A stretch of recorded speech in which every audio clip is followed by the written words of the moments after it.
Hi, I'm Matt from Focus Training, and today as a part of our Keep Leaders Local series, I want to talk to you a little bit about feedback.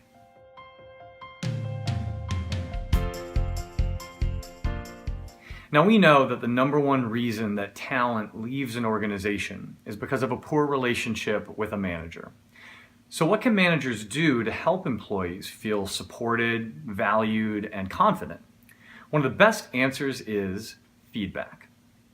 In a recent TriNet study, 74% of young professionals interviewed said they feel in the dark about how their managers and peers think they're performing. In that same study, almost 90% said they would feel more confident in their role if they had regular performance conversations with their boss. And almost 30% said after a particularly awkward performance review, they actually went and looked for another job.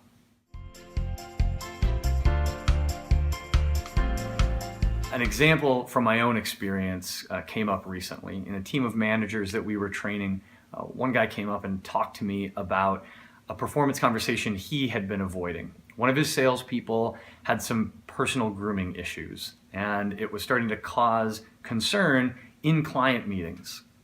This manager told me that for months now, he had been watching these client interactions go astray because this person was showing up not professionally dressed and sometimes not having shaved or taken care of himself.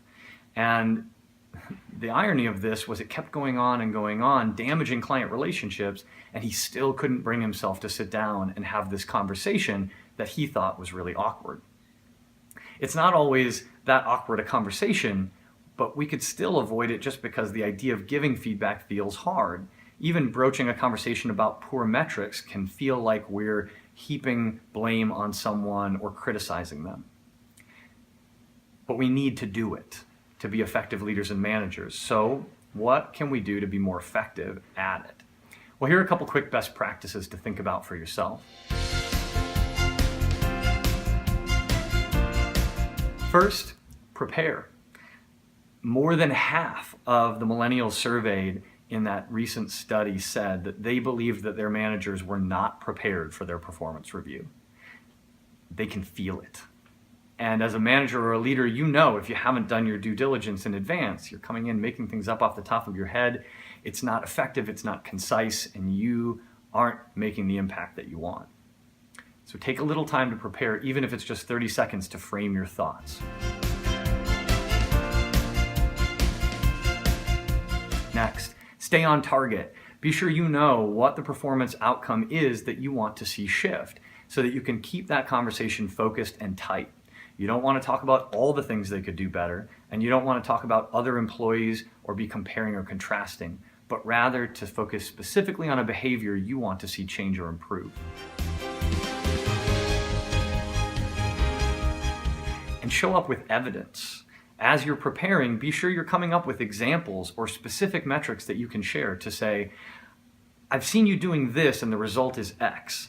I'd like to see you try doing it differently so the result can be Y. When it's time to get to talking about solutions, you're going to want to do that collaboratively.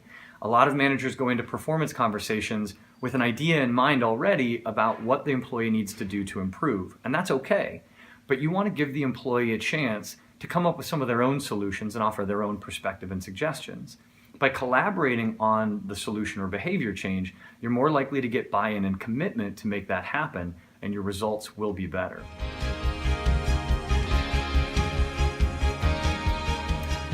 Last but not least, give feedback regularly. Try to give feedback throughout the day in the course and flow of your work. If you see an employee struggling with something or doing something really well, take the opportunity to pop over and say, great job with that. That's exactly how I want to see you make that next call. Or in the next sales meeting that we try, maybe tweak this a little bit. Employees are used to that kind of real-time feedback if they grew up in the internet age. I post a picture on Instagram and 30 seconds later, one of my friends likes it.